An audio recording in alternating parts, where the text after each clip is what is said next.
L'église. Les bénis. Amen. Amen. Regardez ici. David est un homme, un enfant ordinaire. Mais Dieu l'utilise pour réaliser un exploit. Dieu l'utilise pour réaliser ce que tout Israël n'a pas été en mesure de réaliser. Le roi Saül lui-même n'a pas été en mesure d'affronter Goliath. Toute l'armée d'Israël n'a pas été en mesure d'affronter Goliath.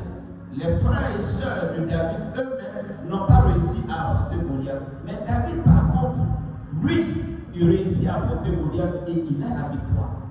Alors le roi qui était un homme de guerre depuis de nombreuses années, le roi qui a une armée et qui l'armée a été incapable, quand il voit David réussir, il ne lui dit même pas qu'il t'a appris à te battre.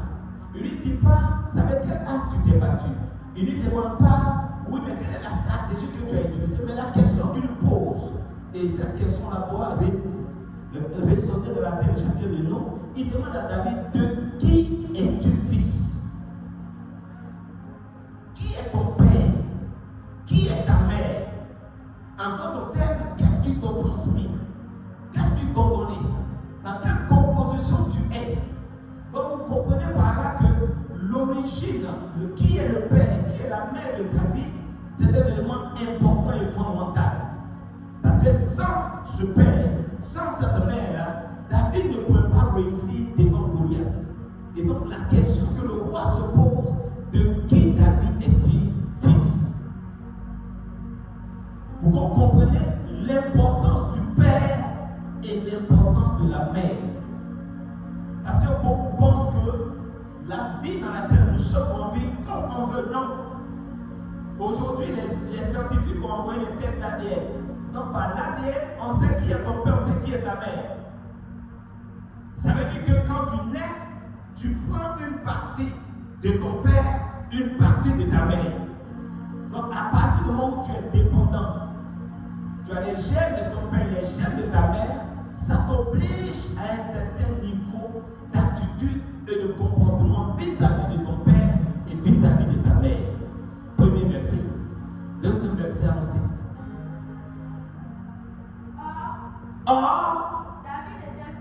Or, David était fils de cet Ephrathien de Bethléem de Juda, nommé Isaïe, qui avait 8 fils.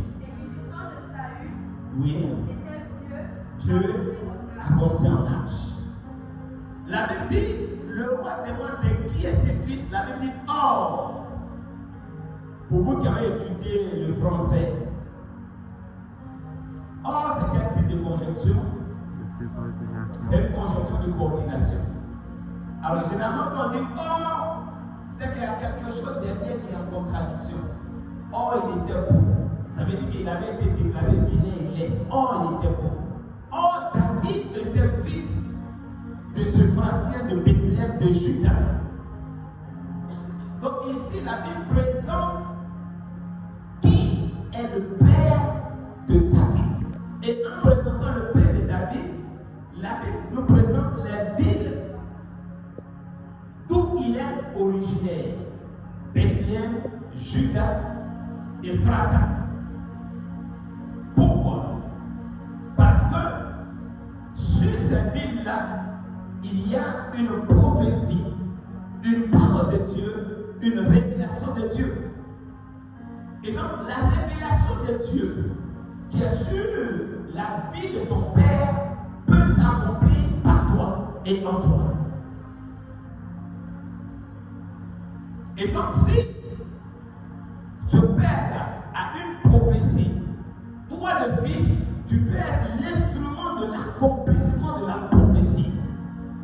Et donc si le père de David, il est de Bethléem, c'est le David aussi est de Bethléem.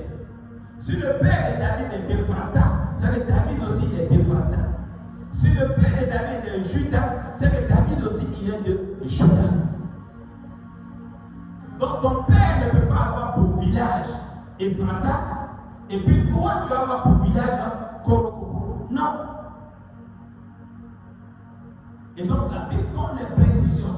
Donc le père n'est pas n'importe qui dans la vie d'un enfant de Dieu. La mère n'est pas n'importe qui dans la vie d'un enfant de Dieu.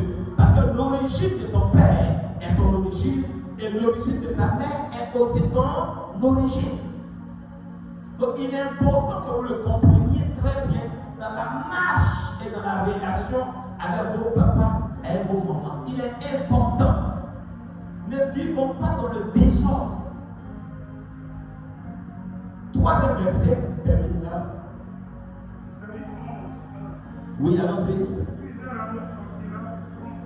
Puis un rameau sortira du trône d'Ésaïe. Isaïe dont tu parles ici, c'est le papa de David. Et celui qui parle ici, c'est le prophète Ésaïe qui donne une prophétie. Il dit, puis un rameau sortira du trône d'Ésaïe. Ensuite, et un rejeton naîtra de ses racines. Après ce verset 1, il y a une prophétie. Puis un rameau sortira du trône d'Ésaïe. Et la Bible dit, l'Esprit de l'Éternel reposera sur lui.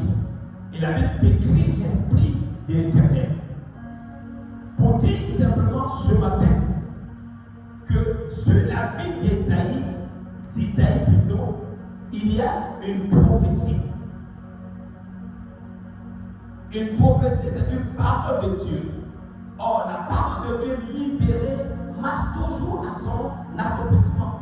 C'est pour ça qu'il a dit par la bouche d'Habakkuk, c'est cette prophétie attends-la, car elle s'accomplira certainement. Donc la prophétie est sur la vie d'Ésaïe. La prophétie est sur Ephrata, sur Juda, sur Bethléem. Et donc David, il n'est pas n'importe quel enfant. Sa destinée est rattachée à la prophétie qui est sur son père. Le mouton de son père. Sinon David lui-même n'est pas berger. C'est son père qui est berger. Et mais David s'occupait des moutons de son père dans la bergerie. Sans manger. Quand le lion vient, il combat le lion, il combat l'ours. Et Dieu lui donne la victoire. Simplement parce que David est obéissant. Et par l'obéissance que David a, Dieu a vu le cœur de David. Ça veut dire que quand Saül a été disqualifié par le Seigneur, Dieu a dit à son prophète, j'ai vu quelqu'un. Quand Dieu dit j'ai vu quelqu'un, il n'a pas vu la taille de David. Il n'a pas vu la forme de David. Il n'a pas vu l'âge de David. Mais il a vu les pas et les attitudes de David. C'est pour cela que je prie pour ta vie et ma vie ce matin, que tu aies les attitudes qui amènent Dieu à te remarquer. À te remarquer dans la société, à te remarquer dans la nation, à te remarquer là où tu travailles. Ce sont les actes que tu poses qui te distinguent, qui te singularisent, qui te particularisent et qui fait que quand on doit choisir, c'est toi qu'on voit. Mais si tu as des attitudes qui te déplaisent, tu es mal poli, tu es paresseux, tu es fainéant, lorsqu'on aura besoin de quelqu'un, on ne pourra pas poser les regards sur toi. Et quand tu fais ainsi, qu'est-ce qui se passe? Tu déshonores ton père et ta mère. Alors la Bible dit, honore ton père et ta mère, c'est alors que tes jours se prolongeront.